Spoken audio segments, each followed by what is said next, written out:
Hey, Happy New Year, all you friends, true believers, and newcomers alike. I'm Superfly Comics Guy, and I hope you had a great holiday season with your friends, family, and loved ones. As we wrap up 2024 and move on to the new year, it's time for one of my favorite videos, where I get to look back on the past year and share some of the books that stuck with me the most. But as always, this channel isn't just about me. I want to open up the discussion with you guys, where you can talk about, what do you think about these stories? What are you currently reading? What book stuck with you the most? Or maybe some of you are newer to my channel, in which case you can go back and check out some of my older reviews, as each book on this list will have a review tied to it.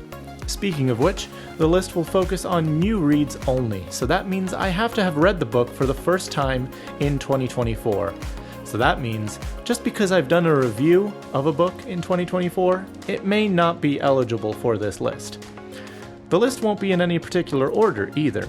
I tried to make sure that each book on the list will be there for a different reason, so hopefully, no matter what kind of reader you are, you'll find something interesting about at least one of these books, in which case you know how to show your appreciation, and remember, as I said, to leave a comment down below about your own experience. But with that out of the way, let's just dive into some of these books I've prepared for you today. Okay, up first, we have a book that I wasn't too crazy about when I first reviewed it, but the more time has passed, the more I've realized that my opinion has improved and that, you know what, yeah, I did have a good time with this book. And that is Garth Ennis's Punisher Max, Omnibus, Volume 1. So, if you're into mature content, brutal action and violence, that sort of John Wick action movie type of stuff, then this book might just be for you. As I said, when I first read it, I had a pretty good time overall, but I did find it to be a little bit over the top with its edginess. It sometimes does feel like this book is trying a little too hard a little too hard to be gritty, with characters constantly swearing, or it feels like every character is either on drugs or selling drugs, or they're racists, or they're sexist, or they're a bunch of bigots. It sort of just feels like Garth Ennis is purposefully setting up his world, and he wants to show you how gritty it really is. But if you've seen The Office, that whole thing kind of feels a little bit like Prison Mike describing what prison is like. I'm here to scare you straight. I am here to scare you straight! But if that doesn't bother you, and you just accept the goofiness of that sort of over-the-top edginess, then I'm not gonna lie, this book can be pretty badass. You really don't need to know anything about the Marvel Universe in order to jump into this. This book's story kind of feels like it exists in its own little bubble, because it starts with the Punisher Born story, which will introduce you to the character of the Punisher and what he's all about. And then the rest is various stories where Frank Castle, the Punisher, goes up against various gangsters and just messes them up. So this could serve as a good entry point for a new reader if you're into that sort of more mature, gritty sort of nature. Alright, the next book I want to share with you might just be the best Harley Quinn story I've ever read. And that is Harleen by Stjepan Sejic. This is a really fantastic book. I love the cover design. Check out the full review if you want to see why I love that so much. But this is my realistic pick of the bunch, quote unquote, as realistic as you can get in the land of comics. Many of you may already know Harley Quinn's origin story from Batman the Animated Series, for example. But admittedly, that origin story is a little more on the goofy side in nature. This is an origin story that's meant to be more grounded. It very appropriately delves into the psychology of Harley Quinn, and it offers insight into how a regular person a regular person with good intentions can be corrupted. The book centers around Harley Quinn, or Dr. Harleen Quinzel at this point in time, who has proposed a new therapy technique to detect and treat sociopathic behavior earlier on. Eventually in the story, the Joker, upon apprehension by Batman, finds himself in her care. And from there, the corruption immediately begins. God, look at this lovely paneling as well. The art in this book is fantastic.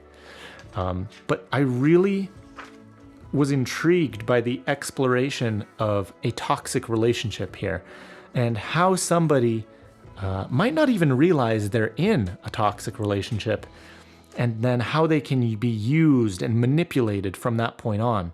You really want to root for Harley, but you're forced to watch as her life just sort of falls apart slowly around her. And as I said, the whole thing is presented through beautiful artwork by Stjepan Sejic that is sure to captivate you. The book can easily be read standalone as well. It's not very long, but if you're somebody who likes more realistic stories, is a fan of the Batman universe, or maybe if you don't really like the goofy direction that Harley's been taken in more recently, then you might quite enjoy this book. In fact, I strongly believe you will. This, as I said, is one of my favorite Harley stories I've ever read, and might just be my favorite one. Moving on once again, my penultimate pick is for someone looking for a story or a set of stories that will hit you right in the feels. This is the Colors Omnibus, or the Yellow, Blue, Gray, and White Omnibus. This is an anthology of 4 short stories by Jeff Loeb and Tim Sale. Daredevil Yellow, Spider-Man Blue, Hulk Gray, and Captain America White. Each of these stories is a love letter to somebody that the hero in question has lost. So whether that's Karen for Daredevil, Gwen for Spidey, Betty for Hulk, or Bucky for Cap. And honestly, this book alone is worth it just for Spider-Man Blue, where Tim Sale gets to pay homage to the Silver Age and emulates the iconic art style of John Romita Sr. himself, the artist on Spidey in the 60s and early 70s. These are very emotional stories that display an excellent understanding of all the characters.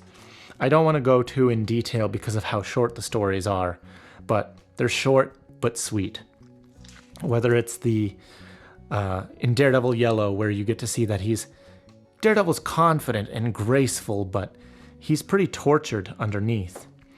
Or how Spider-Man is quippy and smart, but racked with guilt. Or how Hulk is just the classic misunderstood, lumbering beast, where he really just wants to be left alone, and he's not the real monster in this world. Or how Cap is very stoic, but ultimately a little goofy, as you can see in his relationship with Bucky, where it's revealed that Cap really isn't that experienced with women compared to the youngster Bucky. All in all, I strongly recommend picking this up if you have an interest in any of these characters. And if you want a truly unique reading experience, you can do what I did. Start with the character you're least interested in and end with the character you're most interested in, because this is an anthology book. So for me, I started with Captain America White, then moved on to Hulk Gray, then Daredevil Yellow, and finally Spider-Man Blue. In theory, by doing that, then the book should just keep getting better and better for you as you read it. And for my final pick, this is the most fun book in this list, the exhilarating heist book that is Black Cat by Jed MacKay Omnibus, featuring one of my favorite dust jacket designs in my entire collection. Absolutely love this stunning cover. Now, this centers around the Black Cat, or Felicia Hardy, a cat burglar and on-again, off-again love interest for Spider-Man. Now, normally, Felicia here would be a supporting character, but Jed MacKay easily demonstrates that she can more than hold her own in a story. Speaking of which, for reasons explained in the story, Felicia has to pull off a series of heists, which is, a pretty straightforward setup. But we're in the Marvel Universe, so the possibilities are endless. This is truly genius, because now Felicia and her crew will break into the Sanctum Sanctorum, where you have a whole bunch of crazy magic stuff going on. Or the Baxter Building, which is, sci-fi at its core. We're dealing with portals and other dimensions. Or you have a break-in, a heist at Stark Tower, and that's your classic high-tech heist. It feels very Mission Impossible-y. And all the while, there's going to be lots of fun team-ups on these heists, both with heroes and with villains, as Felicia loves to play both sides to her advantage. If you're simply curious about the character, this will delve a little bit into Felicia's backstory, where Spider-Man would be all about responsibility and using his powers for good. Felicia is the perfect foil to that, as she's all about the thrill and using her powers for fun and adventure. Admittedly, I wasn't sure about the art at first, but the longer you go on, it just gets better and better as the book progresses. I will say that this book relies slightly more on pre-existing knowledge of the Marvel Universe compared to the other books I've put on the list, but I still believe that a new reader could very much enjoy this without struggling too much at all. It's a great reminder of how much fun the comic hobby should be. But there you have it, everybody. These are my picks for some of my favorite reads of the past year. It's a shorter list this time around because I didn't have as much time to read this year, but such is life. But that's where you guys come in. I now pass the baton to you. Let me know, what are your favorite books that you read last year? Do you agree with any of my picks? And please let me know which books you're looking forward to most this year. If you want more detail about any of these books in this list, feel free to check out the older reviews I've done on my channel. But with that being said, it's time to dive into another year of comic collecting, reading, and discussion. So thank you so much for joining me today. I hope to catch you all in another video real soon. So you have yourself a great day. I've been Superfly Comics Guy, and until next time, you keep reading. Bye-bye, guys.